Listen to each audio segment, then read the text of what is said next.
배달원 왕한이 빨간 오토바이를 타고 도시를 질주합니다. 그때 전화가 울리고 왕한은 전화를 받습니다. 낯선 여자가 자신의 아이를 임신했으니 할 말이 있다고 합니다. 배달로 바쁜 왕한은 이를 사기라 여기고는 시간 없다며 짜증내고 전화를 끊습니다.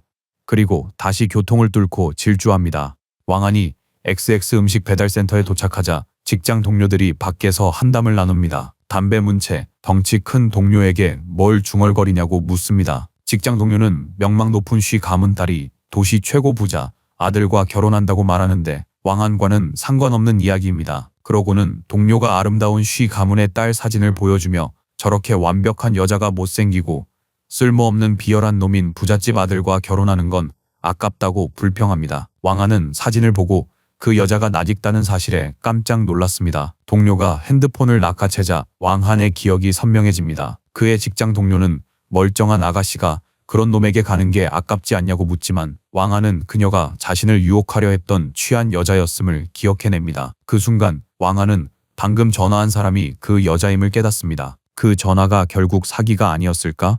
장면은 한 달 전으로 거슬러 올라갑니다. 쉬씨 가문의 딸이 어지러워 호텔 복도를 비틀거립니다. 치나오라는 남자가 음료에 약을 탔다고 의심하죠. 그녀는 자신의 방인 809호로 향하지만 정신이 없는 탓에 호수를 착각합니다. 살짝 열린 문을 보고 들어오기 전 문 닫는 걸 잊었는지 생각합니다. 그 방 안에 왕한은 침대에 앉아 시리에 빠져 술을 마시고 있습니다. 그는 기운이 너무 강해 기회를 놓쳤다는 말을 곱씹으며 배달 일이나 해야겠다고 다짐합니다. 그가 침대에 앉아 낙담한 채 술을 마시고 있을 때 젊은 수치가 비틀거리며 방으로 들어와 침대에 쓰러집니다. 열에 들떠 몽롱한 상태로 그녀는 그를 쳐다보며 누구냐고 묻고 머리가 어지럽고 몸이 너무 뜨겁다고 호소하며 도와달라고 합니다. 취한 왕한은 그녀에게 마음을 빼앗겨 아름답다고 생각합니다. 그녀가 다가와 도움을 애원하자 그는 꿈인지 혼란스러워합니다. 옆에 술병이 엎질러진 채 그는 이 강렬한 상황에 압도되어 주먹을 꽉 쥡니다. 현재로 돌아온 왕한은 동료 휴대폰의 수치 사진을 멍하니 보며 그 기억에 잠겨 있습니다. 직장 동료 패티가 멍하니 있는 왕한을 부릅니다. 패티는 왕한이 세계적인 영화배우와 잤다는 등 맨날 허풍만 늘어놓는다며 비웃기 시작합니다. 그는 이제 쉬씨 집안 상속녀랑 잤다고 할 거냐며 비꼬아 묻습니다. 다른 직장 동료들도 웃으며 합세해 그가 국제 무기상이었다거나 베이징 최고 가문의 우두머리였다는 등 다른 허풍들도 언급합니다. 왕한은 침착함을 유지합니다. 그는 담배를 피우며 너희는 모른다고 자기는 대놓고 숨어 지낸다고 의미심장하게 말합니다. 동료가 그의 주장을 무시하는 순간 농담이 멈춥니다. 날렵한 빨간 스포츠카가 배달센터 앞에 서자 모든 배달원들이 충격에 빠집니다. 운전석 문이 열리고 하이힐을 신은 늘씬한 다리가 나옵니다. 차에서 내린 여자는 우아하고 기품 있는 수치입니다. 왕한의 직장 동료들은 그녀의 미모에 넋을 잃고 눈에서 하트가 쏟아지며 완전 끝내준다고 말합니다. 그녀가 오자 동료 한 명이 사진 속 그녀를 알아봅니다. 그들은 쉬 가문 상속녀가 눈앞에 있다는 것에 충격을 받고 왜 이 배달센터에 왔는지 이해하지 못합니다. 순치는 태평하게 스트레칭하는 왕한에게 전화를 왜 안 받았는지 묻습니다. 방금 그를 놀리던 직장 동료들은 완전히 기겁합니다. 왕한이 쉬 가문 상속녀를 안다는 걸 믿을 수 없습니다.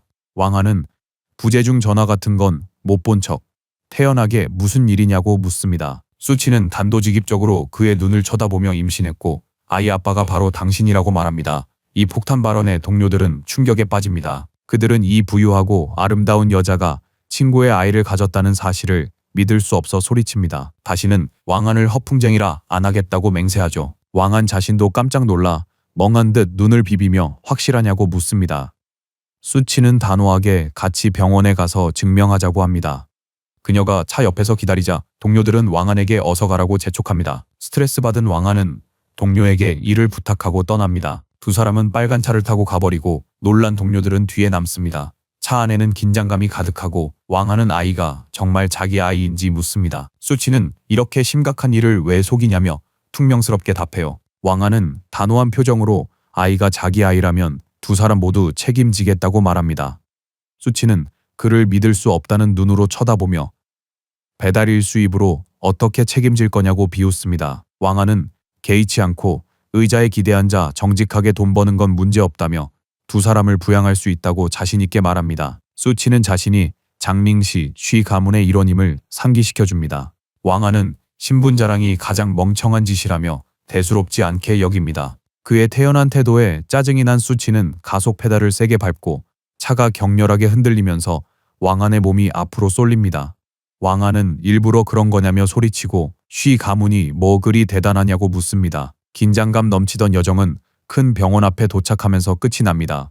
수치가 차를 세우고 다 왔다고 말합니다. 차에서 내릴 때 순치는 왕한에게 책임이란 말을 함부로 꺼내지 말라고 경고합니다. 만약 자기 집에서 배달원 때문에 임신한 걸 알면 그가 겪을 심각한 결과들을 상기시켜요. 화가 난 왕한은 자신에게 장난이 아니라고 소리칩니다. 아기가 자기 아이라면 반드시 책임지겠다고요.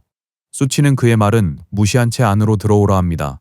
두 사람은 병원 복도를 걷습니다. 수치가 그를 수술실이라고 적힌 문으로 데려가자 왕한은 충격받아 멈춰서서 왜 거기로 가냐고 묻죠. 수치는 단호한 얼굴로 그를 돌아보며 안에 들어가겠다고 말합니다. 왕한은 그녀의 진짜 속셈, 즉 임신 중단을 깨닫고 당황하여 그녀를 막기 위해 팔을 붙잡습니다. 그는 그녀에게 애원하며 그녀가 자신을 부양할 능력이 없다고 생각할 것을 알지만 돈은 문제가 아니며 방법을 찾겠다고 주장합니다. 바로 그때 간호사가 다가와 수치에게 시술 시간이 되었음을 알립니다.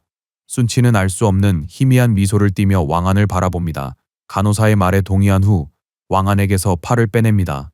그녀는 수술실로 들어가고 왕한은 절박하게 그녀를 애타게 부릅니다. 닫힌 문 밖에 왕한은 무력감과 좌절감에 사로잡혀 저 단호한 여자를 막을 수 없다고 생각합니다. 수술실 안, 수치는 환자복을 입고 수술대에 누워 있습니다.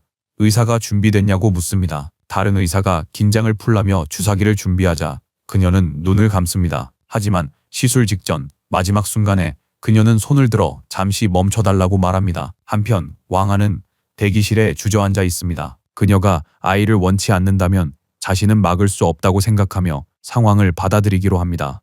그때 시술실 문이 갑자기 열리고 수치가 아무렇지 않게 걸어 나옵니다. 왕한은 깜짝 놀랍니다. 그는 벌떡 일어나 완전히 당황한 채로 요즘 수술이 그렇게나 빨리 끝나냐며 질문합니다. 수치는 아무렇지 않은 듯 어리둥절한 왕한에게 피곤하다며 집에 데려다 달라고 합니다. 왕한은 자신감 있게 응하며 그녀의 어깨를 감싸고 전투기도 몰 수 있다고 자랑합니다. 그는 그녀의 빨간 스포츠카를 몰고 병원을 떠나 롱완이라는 부촌으로 향합니다. 순치가 쉬는 동안 왕한은 운전을 하다가 전화를 받습니다. 전화를 건 사람은 그날 밤 제니타워에서 열리는 입찰 행사에 회장님이 참석하길 원한다고 전합니다. 발신자는 상공회의소 회장 린칭운도 우리 편이라고 덧붙입니다. 왕한은 침착하게 알겠다고 대답하며 수치는 모르는 그의 강력하고 미스터리한 면모를 암시합니다.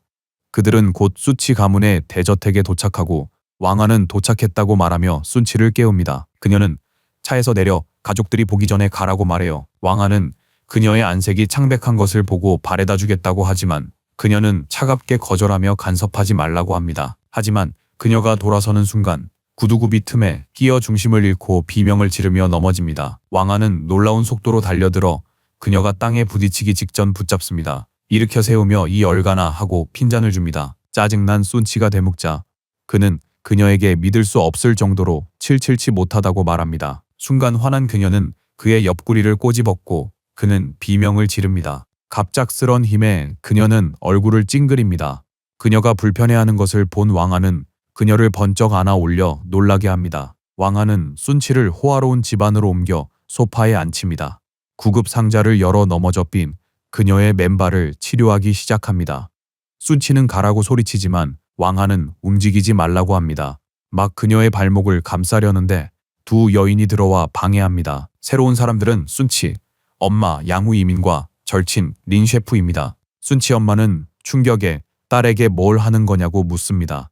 왕한과 수치는 동시에 그녀가 발목을 삐끗했다고 설명합니다. 그러고는 충격받은 엄마를 보며 수치는 남자친구가 약 발라준 것뿐이라고 침착하게 말합니다. 왕한은 완전히 얼어붙습니다. 엄마 양후 이민은 더욱 충격을 받아 유니폼을 입은 왕한을 떨리는 손가락으로 가리키며 이 남자가 정말 남자친구냐고 믿을 수 없다는 듯이 소리칩니다. 딸의 말에 충격을 받은 양후 이민은 대체 무슨 일이냐며 저 배달원은 누구냐고 격분해서 묻는다.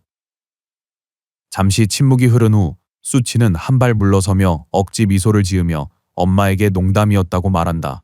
자신이 발목을 삐었고 남자가 도와줬을 뿐이라고 설명한다. 당황했지만 안도한 엄마는 수치에게 깜짝 놀랐다며 옷, 명망 높은 친 가문과 결혼할 몸이니 절대 실수해서는 안 된다고 상기시킵니다.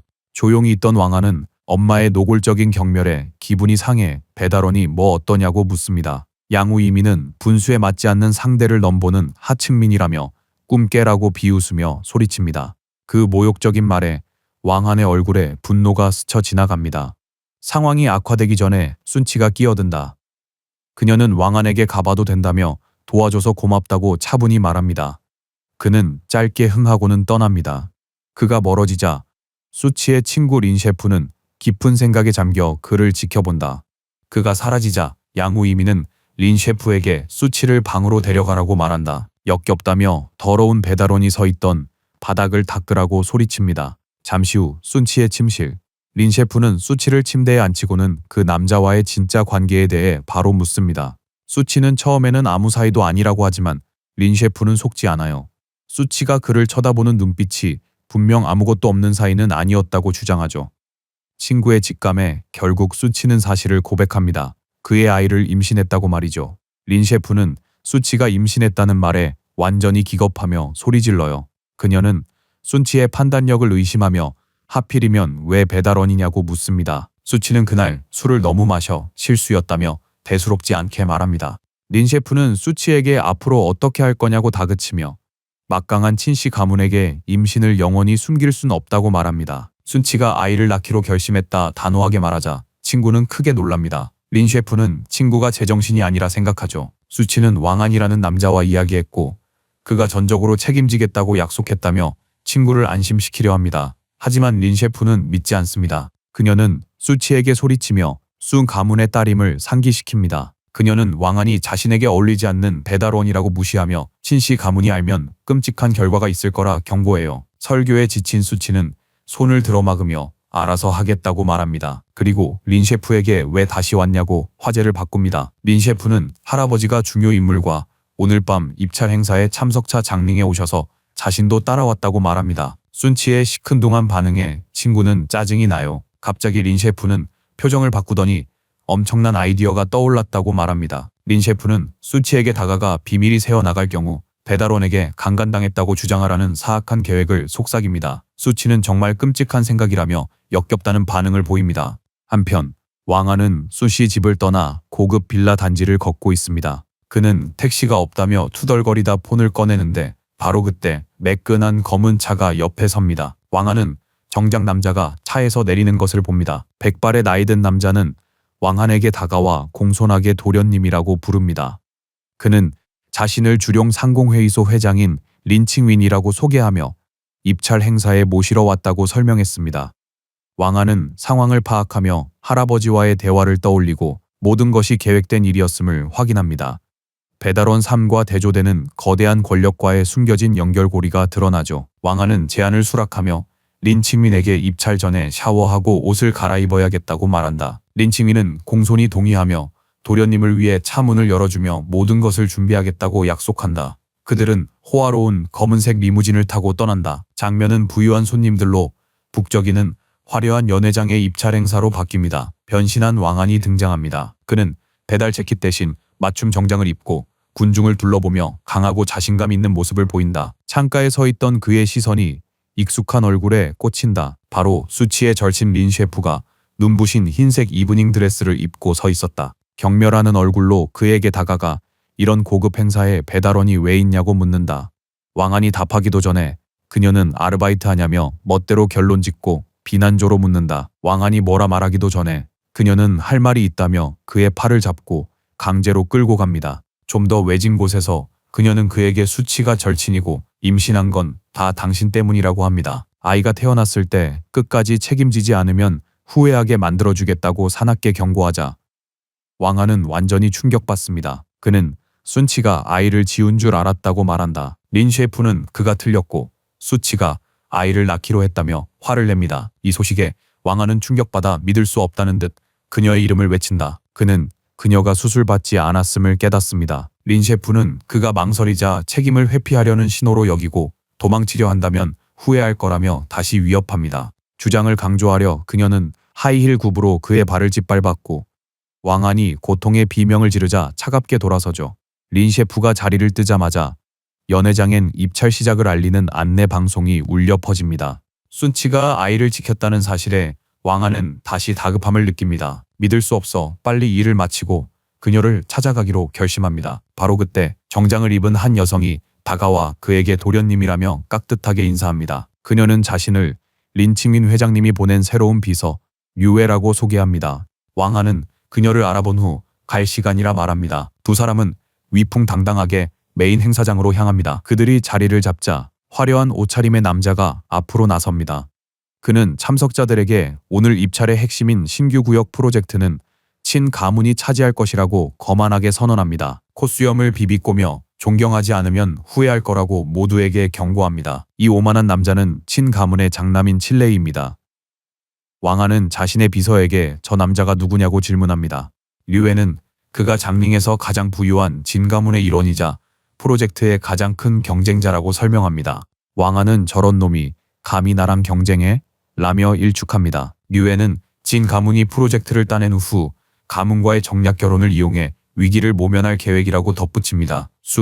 가문 언급의 왕안은 모든 상황을 파악합니다. 그는 수양이 돈만 아는 놈에게 시집 간다는 동료의 불평을 기억해냅니다. 그는 이 거만한 남자 칠레이가 수치가 결혼할 약혼자라는 것을 깨닫습니다. 그는 수치의 약혼과 가족 문제, 입찰 전쟁의 전말을 그제야 파악하고 굳은 표정을 짓습니다. 경매사가 주요 품목인 신규 구역의 5~3번 부지를 소개합니다. 칠레이는 망설임 없이 패드를 들어 50억으로 입찰을 시작합니다. 진 가문이 이기려 한다는 사실에 사람들은 충격받아 웅성거립니다. 진수, 가문 결혼으로 아무도 감히 도전 못할 거라 수군거려요. 경매가 거의 결정된 순간 왕안이 차분하게 입찰 번호판을 들고 60억을 부릅니다. 입찰 현장은 정적에 휩싸였다가 이내 웅성거립니다. 손님들은 친 가문에 맞서는 이 남자가 누군지 궁금해하며 외지인일 거라 추측합니다. 그 프로젝트가 친 가문의 것이라 여겼기에 이 일을 좌시하지 않을 겁니다. 방 건너편 질레이의 의기양양한 표정은 사라지고 분노만이 남습니다. 그는 주먹을 너무 세게 쥐어 손마디가 하얘집니다. 질레는 왕안을 맹렬하게 쏘아보며 방 건너편으로 소리칩니다.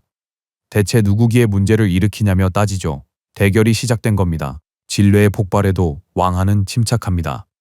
그는 차분히 이곳이 최고가 낙찰 원칙의 경매임을 지적하며 문제 있냐고 묻습니다. 분노로 얼굴이 일그러진 질레는 진씨 가문이 이 프로젝트를 원한다고 말하는 걸 못 들었냐며 맞받아칩니다. 왕안은 자신만만하게 아주 잘 들었다며 그런데 그게 자기랑 무슨 상관이냐고 되묻습니다. 주변 하객들은 감히 막강한 진씨 가문에 맞서는 저 남자가 대체 누구냐며 충격에 빠져 수군댑니다. 이에 질세라 극도로 격분한 질레는 번호판을 치켜들고 7억을 힘껏 외칩니다. 왕안은 곧바로 8억으로 맞받아칩니다. 입찰 전쟁이 이어지면서 긴장감은 더욱 고조되죠. 질레는 자신의 일행을 이끌고 왕안에게 다가와 얼굴을 들이밀며 강령시에서는 진씨 가문이 곧 법이라고 소리칩니다. 그는 왕안에게 죽고 싶으면 계속 입찰에 참여해보라며 마지막으로 9억을 외칩니다. 왕안은 그저 재미있다는 듯 차분하게 웃으며 아무렇지 않게 10억을 부릅니다. 사람들 앞에서 제대로 망신을 당한 질레는 결국 폭발합니다. 그는 왕안에게 자초한 일이라고 소리치며 토막내 버리겠다고 협박하며 마구잡이로 주먹을 날립니다. 하지만 왕안은 믿기지 않을 정도로 재빨랐습니다. 그는 어설픈 공격을 가볍게 피한 뒤 한 번의 동작으로 질레의 얼굴에 강력한 펀치를 날립니다. 질레가 비명을 지르며 날아가자 왕안은 혼자서 자신을 상대할 수 있을 거라 생각했냐며 경멸조로 묻습니다. 질레가 쓰러져 정신을 못 차리는 사이 경호원 둘이 왕안에게 달려듭니다. 이어지는 싸움은 무자비하고 효율적입니다. 왕안은 엄청난 속도로 움직이며 강력한 발차기와 공격으로 그들을 제압하고 연회장 바닥에 쓰러뜨립니다. 칠라이는 멍든 얼굴로 믿을 수 없다는 듯 간신히 일어섭니다. 그는 감히 왕안에게 손을 댔다며 죽고 싶어 하냐고 소리칩니다. 왕안은 차가운 미소를 지으며 지금 때리는 건 자신이라고 응수합니다. 그는 강력한 발차기로 칠라이 부하 한 명을 공중으로 날려버립니다. 경호원은 쿵 하는 소리와 함께 보스 위로 떨어지고 둘은 꼴사납게 엉켜 기절합니다. 싸움이 순식간에 끝나자 왕안은 아수라장 속에서 침착하게 서 있습니다. 그는 충격에 빠진 군중에게 겁먹은 경매사에게 다른 입찰자가 있는지 묻습니다. 경매사는 말을 더듬으며 다른 입찰자는 없다고 재빨리 대답합니다. 경매에서 이긴 왕안의 볼일은 끝났습니다. 그는 비서 류에에게 서류 서명과 자금 이체를 지시합니다. 급한 일이 있다며 마지막으로 손을 흔들고는 방금 목격한 충격적인 힘을 모두가 곱씹는 동안 자신감 있게 연회장을 걸어 나갑니다. 장면은 호화로운 방으로 전환되고 린 셰프는 왕안을 모시는 할아버지 린치민 앞에 서 있습니다.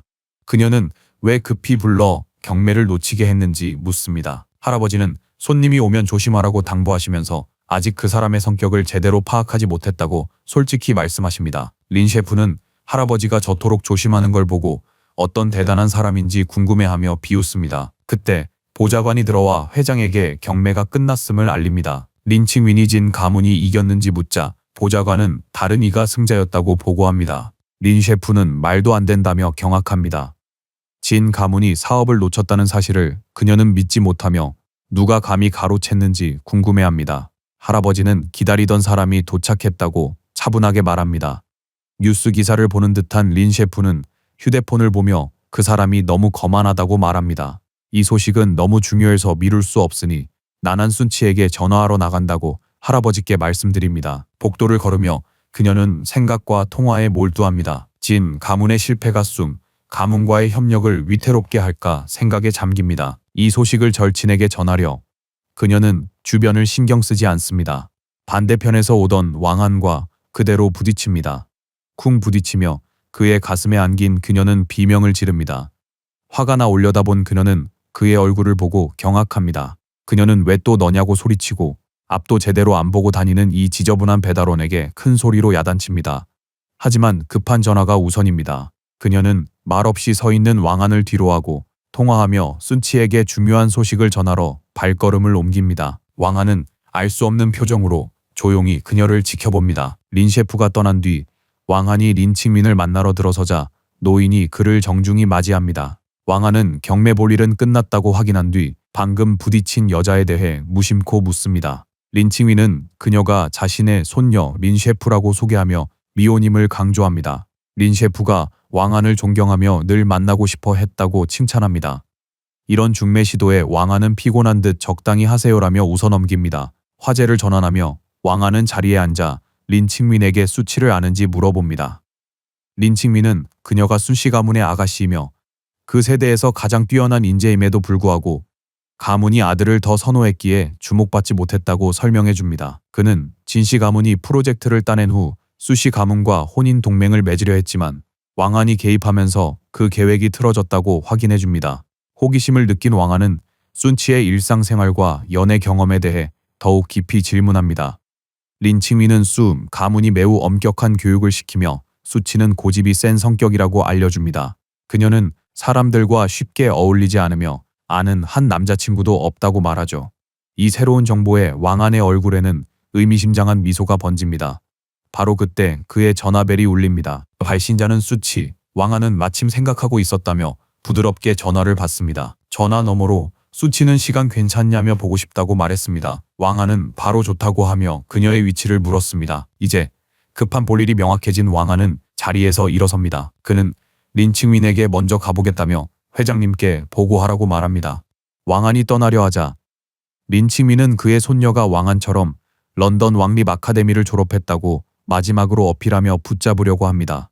관심 없는 왕안은 다음에 얘기하자며 말을 끊습니다. 장면은 도시가 보이는 공원 벤치에 혼자 앉아 생각에 잠긴 수치를 비춥니다. 잠시 후 다시 멋진 정장 차림의 왕안이 빨간 오토바이를 타고 도착합니다. 그는 순치의 옆에 앉아 어깨를 감싸며 바로 본론으로 들어갑니다. 아이 걱정 말고 제가 모두 책임지겠습니다. 그러고는 결혼하고 싶으면 언제든지 혼인신고를 하러 가도 좋다고 확실하게 말하며 책임지겠다는 약속을 굳힙니다. 자신감 넘치는 약속에도 순치는 회의적입니다. 그녀는 쓴웃음 지으며 그가 이 약속을 감당할 수 있는지 묻습니다. 왕안은 개의치 않고 먼 곳을 응시하며 감당 못할 게 무엇이냐고 묻습니다. 순치는 자신의 주장을 뒷받침하듯 손목시계를 보여주며 가격을 묻습니다. 놀랍게도 왕안은 그 시계가 파샤드 까르띠에 42mm 18K 로즈골드 모델이라는 것을 정확히 알아보고 35만 2천 위안이라는 가격까지 맞춥니다. 수치는 그의 상세한 지식에 눈에 띄게 충격을 받습니다. 그녀는 배달원이 1년에 얼마를 버는지, 시계 하나를 사려면 몇 년을 일해야 하는지 압박합니다. 왕아는 돈 걱정 말고 아이 낳으라며 그녀를 안심시킵니다. 그는 자신만만하게 그녀와 아이에게 절대 부족함 없이 해주겠다고 말하며 그들을 먹여 살리는 건 문제도 아니라고 허풍까지 떱니다. 그의 허풍에 순치는 눈을 흘기며 허풍 좀 안 떨면 죽냐고 쏘아붙입니다. 그때 순치의 전화가 울려 대화가 중단됩니다. 전화를 받으니 엄마의 다급한 목소리가 들립니다. 엄마는 치나오가 결혼 문제로 집에 와서 기다리고 있으니 빨리 집으로 오라고 재촉합니다. 순치는 그 말을 듣고 조용히 알겠다고 답한 후 왕안에게 자신을 집까지 데려다 달라고 부탁합니다. 그는 매력적인 미소로 기꺼이 그러겠다 말합니다. 그는 그녀가 오토바이에 타는 것을 돕고 빠르게 출발합니다. 가는 동안 수치는 왕안의 등에 기댄 채 눈을 감고 만족스러운 듯 평화로운 미소를 짓습니다. 그들은 곧 수 가문의 저택에 도착합니다. 왕안이 그녀를 현관문까지 바래다주고 안으로 들어서자 순치는 엄마에게 집에 왔다고 알립니다. 엄마 양우이민이 짜증스러운 얼굴로 즉시 나타납니다. 딸에게 치나오가 기다리고 있었다며 오래 비웠다고 꾸짖습니다. 뒤편 소파에 양복 입은 뚱뚱한 남자가 앉아있고 수치는 그저 산책했다고 말합니다. 그때 엄마는 뒤에 왕안을 발견하고는 치나오와 결혼식이 얼마 안 남았는데 왜 딴 사람을 데려왔냐고 못마땅하게 묻습니다. 소파에 있던 남자가 일어나 순치에게 인사하며 결혼식 문제로 왔다고 말합니다. 그는 부드럽게 미소를 지으며 자신을 친 가문의 둘째 도련님 치나오라고 소개합니다. 약혼자 치나오를 마주한 순치는 결혼을 보류하자고 합니다. 친 가문이 신도시 프로젝트 입찰에서 실패했으니 가문 간의 협력도 확정되지 않은 상황이고 따라서 결혼도 미뤄야 한다고 말합니다. 그러나 치나오는 입찰 실패를 대수롭지 않게 여깁니다. 그는 사악한 미소를 지으며 결혼부터 하고 나머지는 나중에 협상하자고 고집합니다. 그의 속마음에는 진짜 의도가 숨겨져 있습니다. 그녀를 먼저 침대로 유인한 다음 가족에게 돈을 줄지 결정할 계획입니다. 수치 어머니 양우이미는 필사적으로 상황 수습에 애씁니다. 어머니는 딸에게 결혼만 하면 치나오가 10억을 지원해 주기로 했다며 애원합니다. 하지만 수치는 단호하게 그만하세요라고 말을 잘라요. 그러면서 절대 그와 결혼하지 않겠다고 선언합니다. 그녀의 말에 어머니와 치나오는 큰 충격에 빠지고 말죠. 순치는 용감하게 왕안에게 다가가 그의 팔짱을 답니다. 그리고 치나오와 결혼하지 않을 뿐만 아니라 왕안의 아이를 임신했다고 당당하게 선언합니다. 어머니는 경악한 채 딸을 붙잡고 지금 무슨 말을 하는 거냐고 소리칩니다. 왕안은 고작 배달원일 뿐이라며 말이죠. 수치는 치나오와 억지로 결혼하고 싶지 않다고 엄마에게 애원하며 시간을 주면 가문의 위기를 해결하겠다고 약속합니다.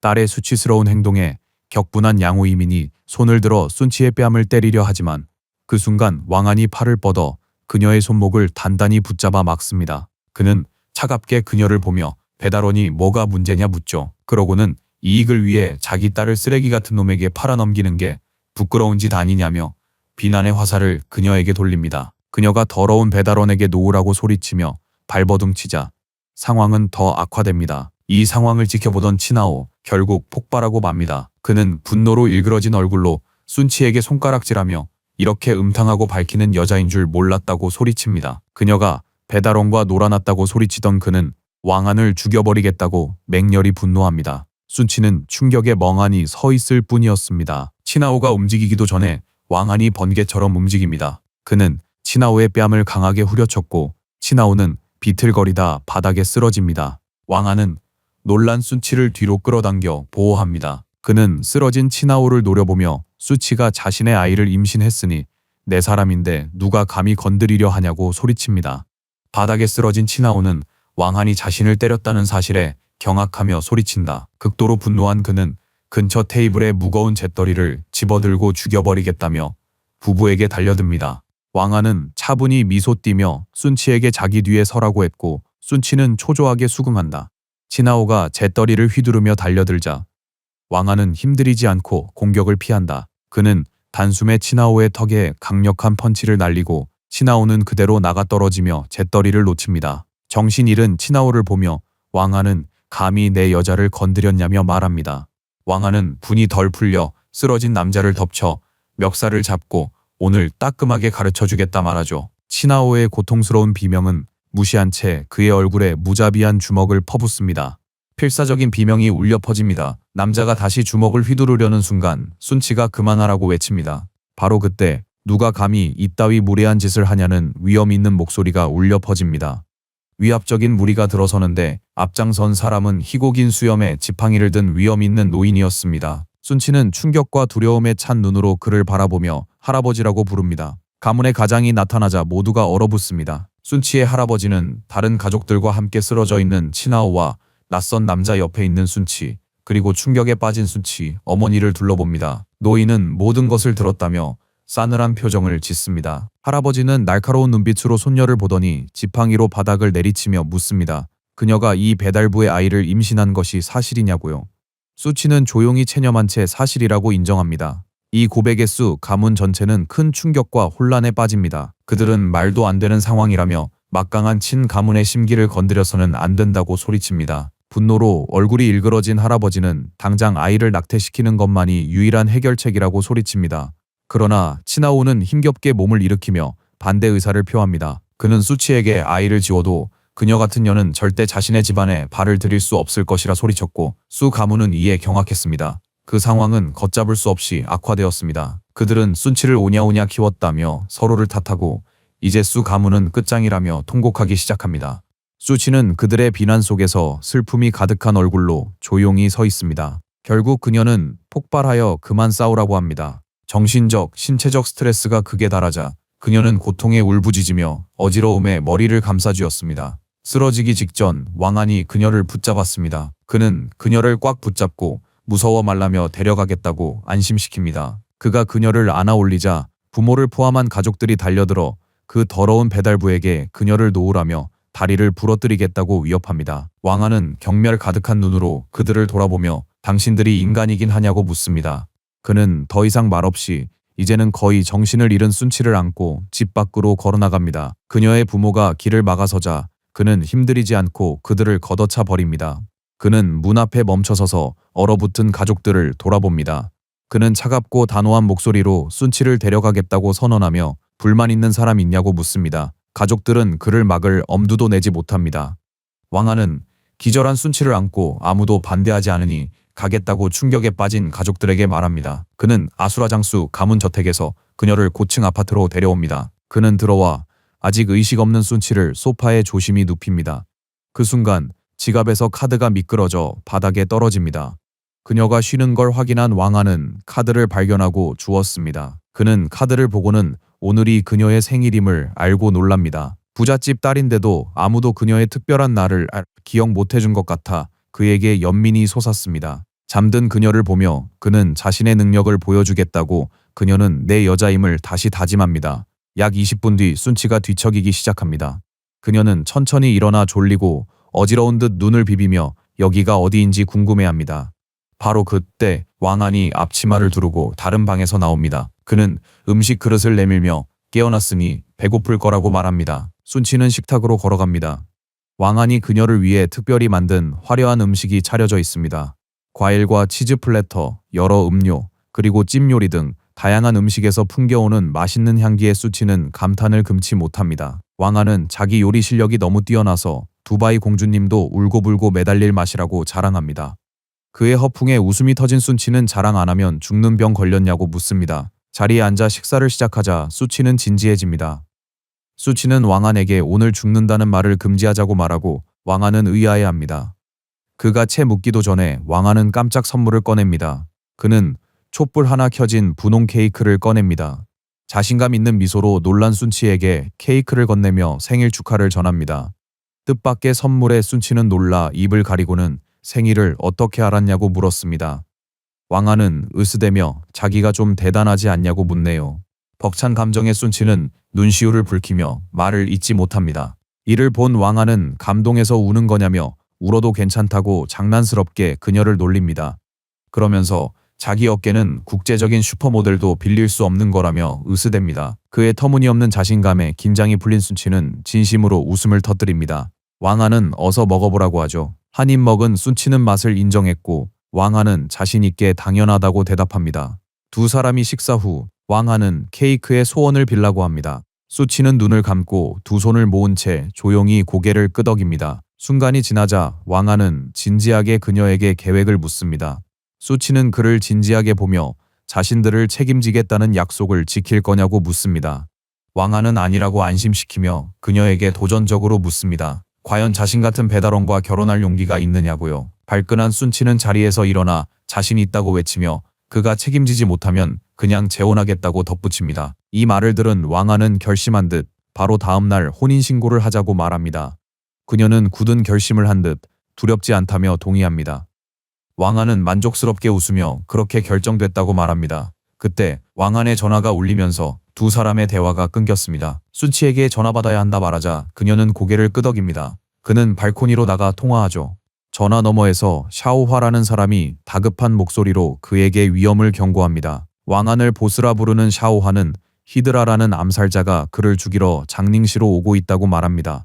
왕안은 침착하게 출처가 믿을 만한지 히드라 위치를 확인 가능한지 묻습니다. 샤오화는 히드라가 린 가문 별장 근처에서 목격됐다고 보고합니다. 담배에 불을 붙인 왕안은 부하에게 이해했다고 쿨하게 말하며 내일 시간을 내어 암살자를 처리하겠다고 합니다. 왕안이 발코니에 있는 동안 순치는 소파에 앉아 케이크를 먹으며 통화하고 있습니다. 그녀는 가장 친한 친구 린 셰프와 통화하며 생일 축하를 받고 첫 번째인지 물었습니다. 수치는 웃으며 친구에게 2등이라 답합니다.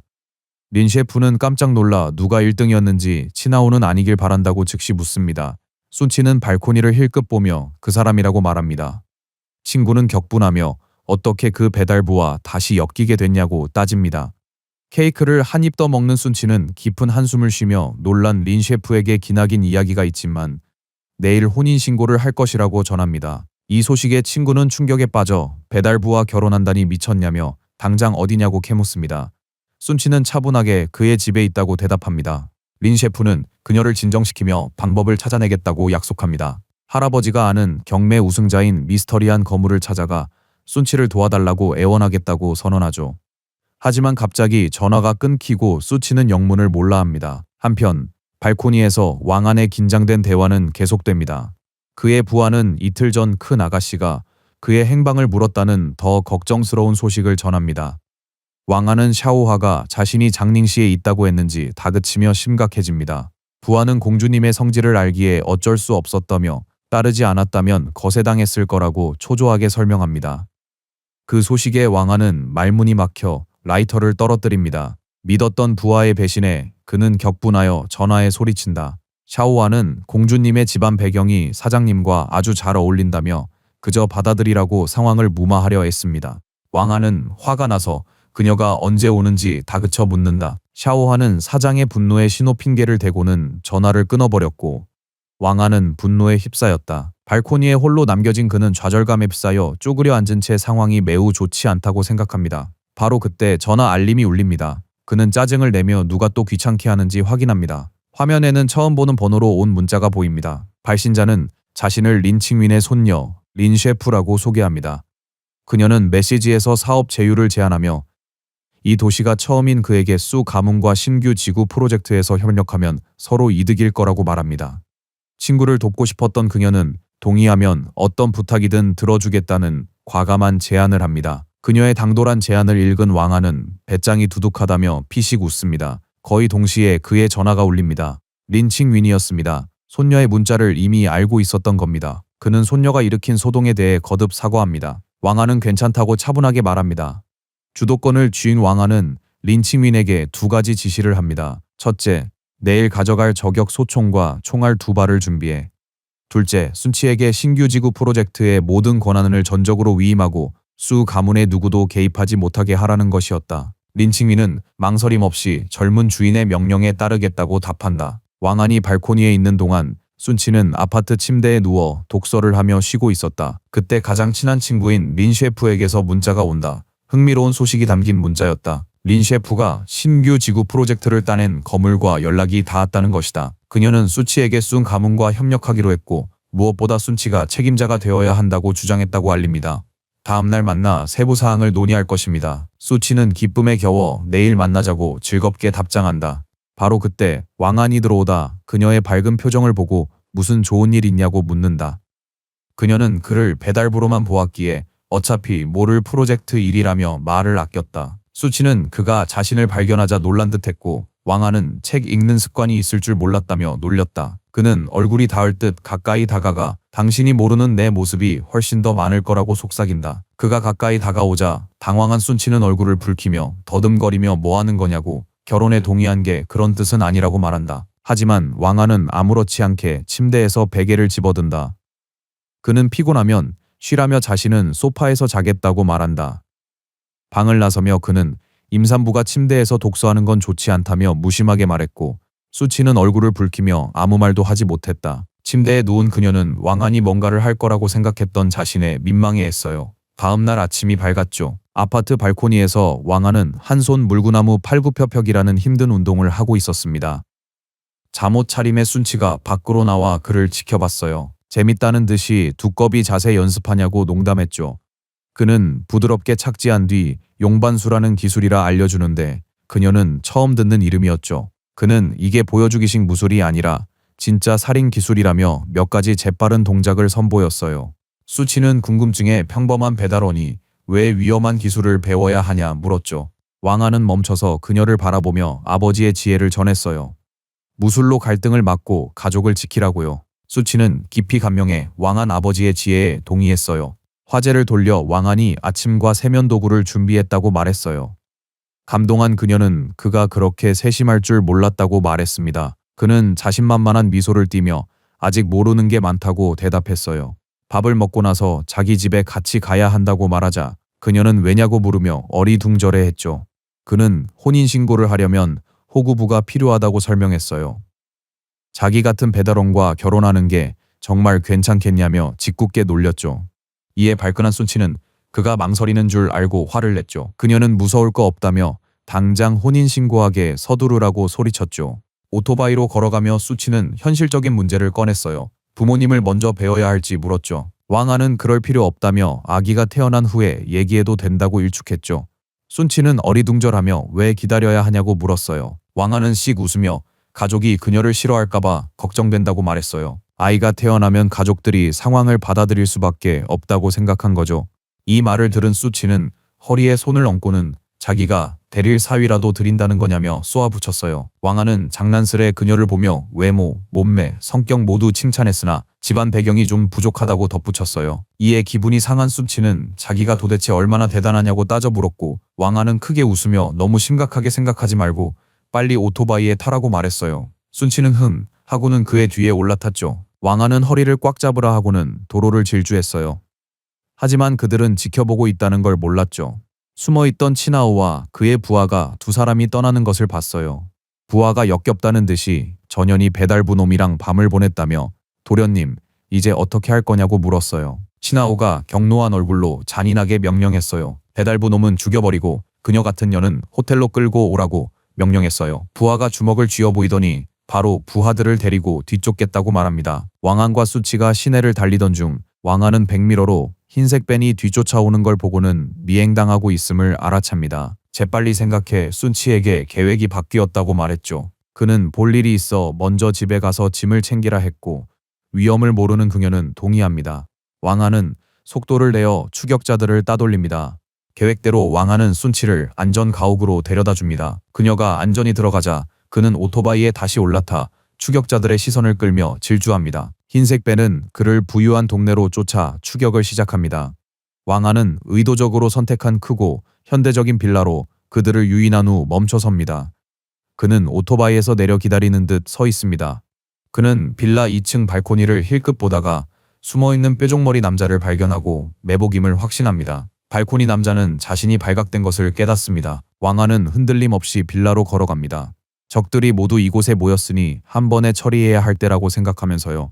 그는 화려하지만 텅 빈 집으로 들어가 위층으로 향합니다. 방 안 테이블 위에는 그가 미리 준비해둔 저격용 소총 케이스가 열려 있습니다. 그는 린의 일처리에 감탄하며 소총을 집어듭니다. 그때 예상치 못한 것에 시선을 빼앗깁니다. 고개를 들어보니 근처 침대 위에 놓인 파란색 브래지어. 그는 순간 당황합니다. 그가 채 파악하기도 전 수건 두른 여자가 옆방서 나옵니다. 수치의 가장 친한 친구인 린 셰프는 방에 강력한 소총을 든 낯선 남자를 보고는 겁에 질려 비명을 질렀습니다. 그를 알아본 린 셰프는 더러운 배달부가 왜 자기 집에 있느냐고 맹렬히 따지며 여긴 린 가문의 빌라인데 그가 무단 침입한 것이라고 강력하게 항의합니다. 하지만 신랑이 직전 그녀 이마에 붉은 레이저 점이 나타납니다. 저격용 레이저를 본 왕아는 즉시 그녀에게 엎드리라고 소리칩니다. 그 순간 총알이 창문을 박살냅니다. 왕아는 방을 가로질러 몸을 날려 겁에 질린 린 셰프를 덮쳐 총알을 피하게 합니다. 둘은 침대로 쓰러졌고 그녀는 이 자식 놓으라며 발버둥칩니다. 그는 심각한 표정으로 그녀를 꽉 누르며 소리 지르지 말라고 조용히 경고합니다. 한 번만 더 소리를 내면 죽을 거라고 말이죠. 왕한이 몸을 일으켜 저격총을 잡자 놀란 린 셰프는 이게 무슨 일이냐고 묻습니다. 그는 그녀를 무시하고 깨진 창가에서 맞은편 빌라를 조준합니다. 그는 히드라가 뇌가 9개는 아닐 거라 중얼대며 정확하게 한 발을 쏩니다. 총알은 마당을 가로질러 반대편 발코니에 저격수를 명중시킵니다. 저격수는 총에 맞아 즉사하며 바닥에 쓰러진다.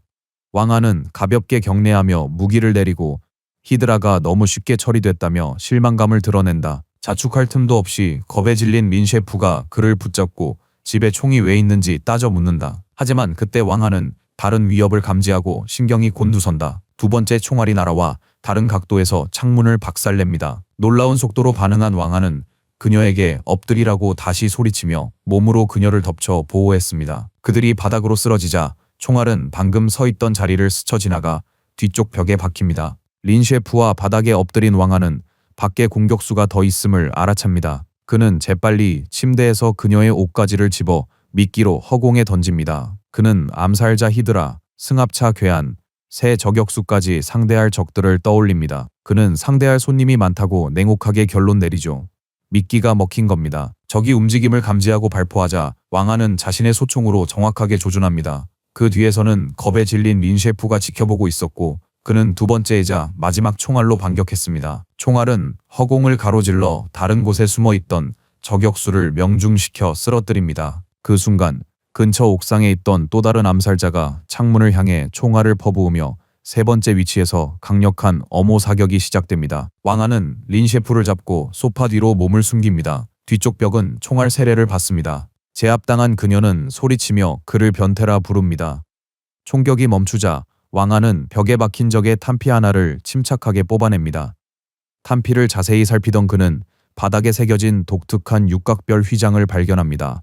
그는 그것이 아레스라고 불리는 악명 높은 동유럽 암살 조직의 특수 탄두라는 것을 알아차립니다. 그는 겁에 질린 린 셰프에게 언제 그런 위험한 사람들을 건드렸냐고 묻자 그녀는 모른다며 말을 더듬었어요. 그 순간 왕아는 빈 소총을 보며 부주의했음을 자책했어요. 총알을 두 발만 요청했던 탓에 모두 소진됐죠. 그는 무방비 상태로 포위되어 무릎을 꿇고 주저앉았어요. 그때 린 셰프는 문득 뭔가를 떠올리고 왕안에게 이번 공격의 배후를 아는 것 같다고 말했어요. 얼마 전 동유럽 쪽 보스가 자기 회사의 연구기술을 사려고 했는데 제안을 거절했던 일이 기억난 거예요. 이로써 전문 킬러들이 그녀를 죽이려는 이유가 명확해졌습니다. 빗발치는 총알 속에서 왕안의 눈이 가늘어집니다. 그는 재빨리 린 셰프의 머리를 누르며 조심하라 소리쳤고 총알이 스쳐 지나갔습니다. 소파 뒤에 몸을 숨긴 채 두 사람은 잔해 속에서 총격이 먹기를 기다립니다. 총알이 다 떨어진 왕안은 다른 계획이 필요했습니다. 그의 시선은 바닥에 널린 깨진 유리 조각으로 향합니다. 필사적인 수를 택한 그는 날카로운 유리 조각을 집어듭니다. 총격이 잠시 뜸해진 틈을 타 그는 벌떡 일어나 믿을 수 없는 속도로 마지막 저격수를 향해 유리 조각을 비수처럼 던집니다. 급조한 무기는 목표에 맞았고 암살자는 고통의 비명을 지릅니다. 마지막 저격수를 제압하면서 눈앞의 위기는 끝났어요. 왕안은 린 셰프에게 이제 안전하니 일어나도 좋다고 말합니다. 마침내 몸을 일으킨 그녀는 의심스러운 눈빛으로 그를 똑바로 응시하며 따져 묻습니다. 배달부는 위장일 뿐이니 대체 당신의 진짜 정체가 무엇이냐고요? 왕안은 그녀 질문을 싸늘하게 무시하며 자기 정체를 알 필요 없다고 했습니다. 그녀는 그의 비밀에 격분해 수치에게 다 말하겠다고 위협하지만 그는 손가락으로 입을 막아 그녀를 침묵시킵니다. 그는 심각한 표정으로 바뀌더니 밖에서 어떤 소리가 들린다며 조용히 하라고 경고합니다. 설마 아직도 적이 더 있냐는 듯 린 셰프의 얼굴에 공포가 스칩니다. 패닉에 빠진 그녀는 그를 붙들고 어쩔 거냐고 묻죠. 그는 걱정 말라며 직접 보겠다고 차분히 말합니다. 한편 아래층에서는 치나오의 부하 셋이 마체테를 들고 별장에 들어섰습니다. 그중 한 명이 왕안을 알아보고는 웬 배달부가 이런 곳에 있냐며 의아해합니다. 그러자 리더는 그가 좀도둑일 거라며 비웃습니다. 바로 그때 왕안이 계단 꼭대기에 모습을 드러냅니다. 그는 무장 침입자들을 내려다보며 태연히 손을 흔들어 인사합니다. 왕안은 자신감 있게 웃으며 무장한 세 남자에게 자신을 찾냐고 침착히 묻습니다. 근육질 리더는 칼을 왕안에게 겨누고 자신들은 치나오가 보낸 하오 형님 부하라고 말합니다. 그는 왕안이 자기 보스의 여자인 순치를 건드렸다며 비난하고 다른 한 명은 잡담은 그만하고 다리나 부러뜨리자며 덤빕니다. 왕안은 전혀 동요하지 않고 그래서 어쩔 거냐고 묻습니다. 그의 오만함에 격분한 무리가 욕설을 퍼부으며 달려들고 싸움은 잔인하게 짧게 끝납니다. 왕안은 엄청난 속도로 움직여 첫 공격자의 얼굴을 강하게 걷어차 고개를 꺾어버립니다. 몇 초 만에 두 명이 정신을 잃고 충격에 빠진 리더만 남습니다. 덩치 큰 남자는 배달부 수준이 일이 높아진 것에 의아해하며 상대가 숙련된 무술가임을 깨닫고 믿을 수 없다는 듯 쳐다봅니다. 고작 배달부에게 당했단 사실을 인정 못한 그는 분노하며 마체테를 들고 왕안에게 돌진합니다. 왕안은 맹렬한 공격을 가볍게 뛰어넘어 한 번의 동작으로 남자의 팔에 치명적인 발차기를 날립니다. 마체테는 날아가고 괴한은 바닥에 쓰러집니다. 세 공격수가 모두 쓰러지자 왕안은 흩어진 시신들 사이에 섰습니다. 계단 꼭대기에서 싸움을 지켜보던 린 셰프는 마침내 겁에 질린 비명을 지릅니다. 그 소리에 쓰러져 있던 두목은 맞았지만 정신을 차렸다. 그는 비명 소리에 짜증이 난 듯 비틀거리며 일어나 무방비 상태인 린 셰프에게 달려들었다. 반응하기도 전에 그녀를 잡고 목에 칼을 겨눠 인질로 삼았다. 두목은 왕안을 노려보며 한 발짝 더 오면 죽이겠다고 협박했다. 겁에 질린 린 셰프가 할아버지가 자신을 해치면 가만두지 않을 것이라 경고했음에도 왕안은 전혀 동요하지 않았습니다. 그는 건달을 쳐다보며 아무런 감정 없는 차가운 목소리로 그냥 해보라고 말했다. 왕안은 린 셰프의 목에 겨눠진 칼을 무시한 채 겁에 질린 건달을 도발하며 왜 협박을 실행에 옮기지 않냐고 물으며 천천히 다가갔다. 왕안은 멈추지 않고 다가가며 너무 무서워서 못하는 거냐고 차갑게 물었다. 땀 흘리며 겁에 질린 건달이 그에게 멈추라 소리칩니다. 순식간에 왕안은 눈 깜짝할 사이에 거리를 좁힙니다. 건달이 채 반응하기도 전에 왕안은 검지와 엄지로 칼날을 꽉 움켜쥐어 무기를 완전히 멈춰 세웁니다. 경멸하는 눈빛으로 건달을 보며 자기 앞에서 칼을 휘두를 실력은 되냐고 묻습니다. 남자는 왕안의 말도 안 되는 힘에 충격을 받고 칼날이 전혀 움직이지 않는다는 사실에 경악한다. 왕안은 계속 조롱하며 왜 움직이지 않냐고 다시 묻는다. 그러고는 손가락을 가볍게 튕겨 칼을 산산조각 내자 남자와 린 셰프는 충격과 불신에 빠져 날아가는 파편을 쳐다본다. 남자가 정신을 차리기도 전에 왕안은 그의 목을 잡아 땅에서 들어 올린다. 더러운 새우 같은 내가 감히 자신과 싸울 자격이 있냐고 묻는다. 숨이 막힌 괴한은 자신이 막강한 흑룡의 소속이라고 간신히 말하며 목숨을 구걸하려 합니다. 왕안은 아무런 감흥도 없다는 듯이 그래서 뭐라고 말하며 남자의 머리를 바닥에 세게 내리쳐 그를 기절시킵니다. 하지만 괴한은 갑자기 회복해 새 전술을 씁니다. 그는 황급히 일어나 왕안에게 범죄의 길로 가지 말라고 애원하지만 이 황당한 호소는 아무 소용이 없습니다. 왕안이 남자의 얼굴을 무자비하게 짓밟자 그는 입에서 피를 뿜으며 고통스럽게 비명을 지릅니다. 완전히 제압당한 남자는 자비를 구걸합니다. 그는 80세 노모가 있다며 왕안에게 멈춰달라고 애원합니다. 결국 그는 왕안에게 중요한 정보가 있다고 필사적으로 알립니다. 왕안은 그의 위에 서서 마지막 말을 할 3초를 줍니다.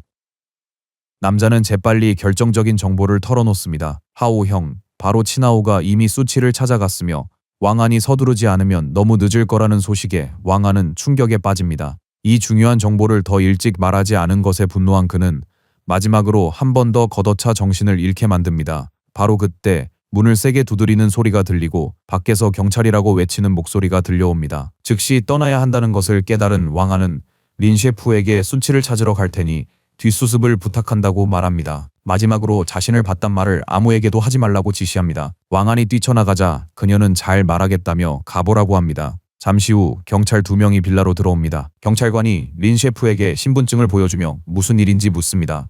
경찰차 2대가 도착하자 그녀는 샤워 중 칼을 든 남자 셋이 침입했다고 설명하기 시작해요. 그녀의 진술 후 경찰은 의식 없는 괴 한 셋을 체포합니다. 한 경찰관이 반장에게 길 건너편 빌라에서 왕안이 죽인 저격수로 보이는 시신 2구를 발견했는데 평범한 사람 같지 않다고 보고합니다. 놀란 반장은 부하들에게 모두 체포해 경찰서로 데려가 조사하라 지시합니다. 한편 수치는 침실에서 격분한 친아오에게 몰리고 있습니다. 그는 사악한 의도를 드러내며 예전에 그녀의 음료에 약을 탔던 일을 상기시키고는 이제 억지로 덮치겠다고 말합니다. 겁에 질린 순치가 나가라 했지만 그는 더 격분했습니다.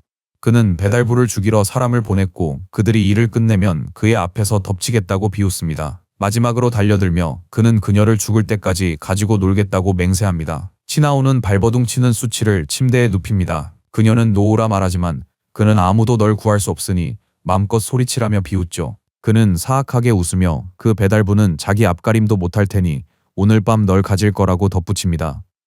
남자가 몸을 숙이자마자 강력한 따귀가 뺨을 강타해 이빨 하나가 날아갑니다. 친아오는 방 반대편으로 나가떨어져 바닥에 처박힙니다. 문 앞에 선 왕아는 쓰러진 남자를 내려다보며 감히 내 여자를 건드려 죽고 싶어 환장했구나 하고 차갑게 말합니다. 친아오는 멍든 얼굴을 붙잡고 힘겹게 무릎을 꿇고 앉아 그 배달부에게 자기 아버지가 누군지 아냐고 격분해서 묻습니다. 왕아는 눈 하나 깜짝 않고 내 아버지가 누구든 아들 대가를 치를 거라 말합니다. 격분한 친아오가 일어서서 자기 아버지는 장寧시 최고 부자인 친강이라며 자신에게 대항하는 건 죽음을 자초하는 짓이라고 소리칩니다. 이내 공격하려고 달려듭니다. 왕아는 어설픈 공격을 가볍게 피하고 그를 패배자로 치부하며 발차기를 날립니다. 일격을 맞은 친아오는 가구에 부딪히며 그대로 정신을 잃고 맙니다.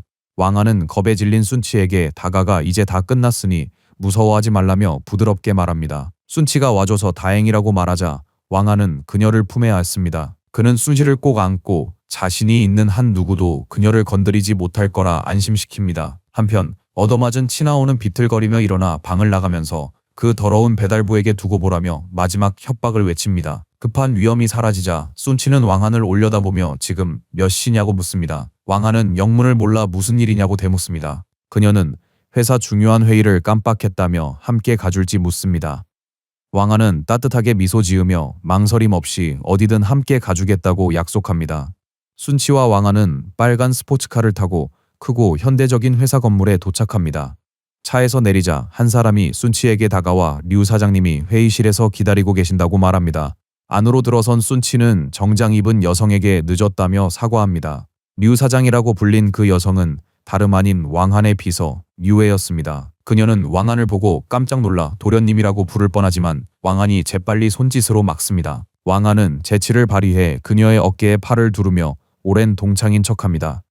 이 모습을 본 수치는 왕한이 류 사장과 아는 사이라는 사실에 충격을 받습니다. 수치가 이런 우연이 다 있냐고 말하자 류애는 자리에 앉으라는 권유에 어색하게 동의합니다. 모두 자리에 앉자 류애는 본론으로 들어갈 준비를 하고 수치도 동의합니다. 이야기가 막 시작되려는 순간 문이 벌컥 열립니다. 수치의 할아버지와 아버지 그리고 수 가문의 남자 2명이 류 사장에게 아첨하며 영광이라고 말하며 안으로 들어옵니다. 그들은 이렇게 중요한 프로젝트에 소홀할 수 없었다고 강조합니다. 놀란 순치가 할아버지에게 어떻게 왔는지 묻자 류애는 공손히 인사를 건넨다. 할아버지는 신규 지구 프로젝트 소식에 너무 신나서 달려왔다고 말합니다. 하지만 왕안을 보자 다정했던 태도가 사라집니다. 그는 수치에게 중요한 회의에 외부인을 왜 데려왔냐며 화를 냅니다. 순치는 이 프로젝트의 책임자는 자신이며 누구를 데려올지 결정하는 건 자신의 권한이라고 할아버지에게 맞섭니다. 이에 격분한 아버지 순제네는 언제부터 내가 회사를 대표해서 발언했냐며 소리칩니다.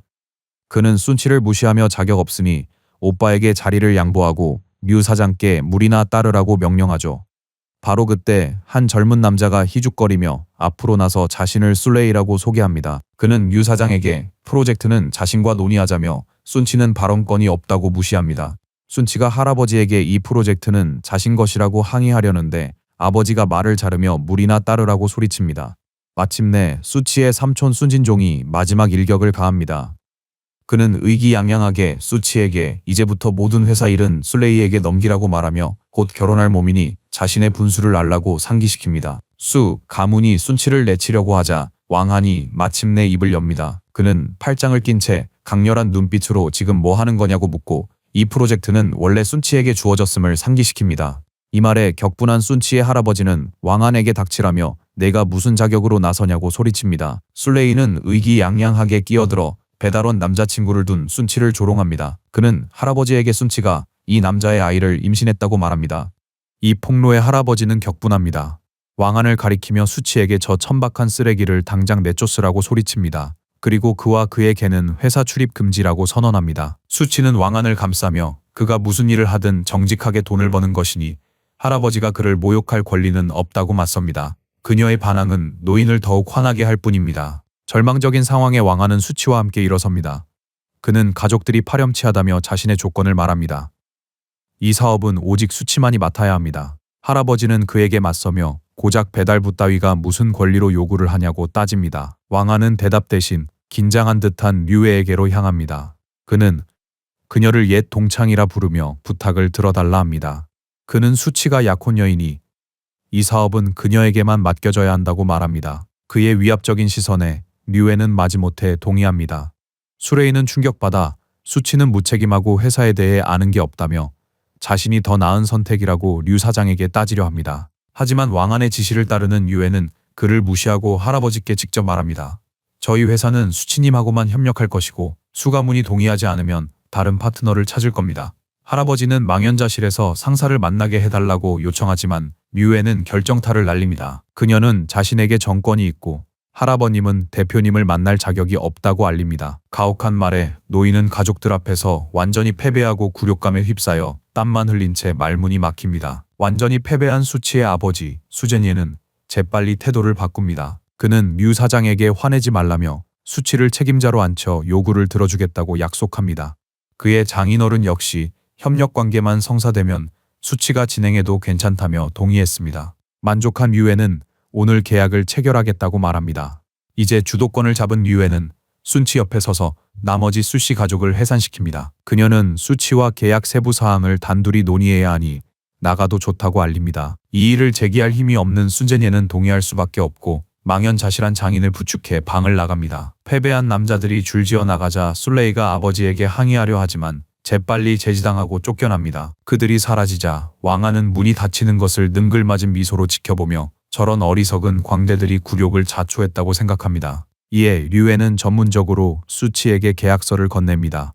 한편 다른 사무실에서는 격분한 술레이가 아버지 순제니에게 어떻게 빌어먹을 계집 순치가 책임자가 되게 놔둘 수 있냐며 따져 묻습니다. 책상에 침착하게 앉아있던 순제낭은 걱정 말라며 계획이 있다고 안심시킵니다. 술레이가 삼촌인 수제낭에게 나가달라고 하려 하자 아버지가 그를 막으며 우린 같은 편이라고 말합니다. 그리고는 충격적인 가족 비밀을 폭로합니다. 수치가 자신의 친딸이 아니라는 것이었죠. 술레이와 순제낭은 모두 큰 충격을 받습니다. 순제낭이 혹시 처제가 바람을 피웠냐고 묻자 수제니에는 진실을 밝힙니다. 그는 아내인 양우이민이 아이를 가질 수 없어서 수치를 입양했다고 설명합니다. 그 후 배달부와 엮여 집안 망신시켰다고 불평합니다. 생각에 잠긴 수제낭이 순치의 친부모가 누구인지 묻습니다. 수제니에는 자신도 모르고 이미 죽었을 거라며 그녀에게 가치 없는 옥 펜던트 하나만 남겼다고 일축합니다. 조급한 술레이가 아버지의 계획을 듣고 싶어 말을 끊습니다. 음흉한 미소를 띠며 수제낭이 음모를 밝힙니다. 그는 일단 순치가 사업을 맡게 두고 기다리라고 말합니다. 그녀가 다 해놓으면 가로챌 수 있다는 거죠. 계략을 이해한 술레이는 교활하게 웃으며 동의합니다.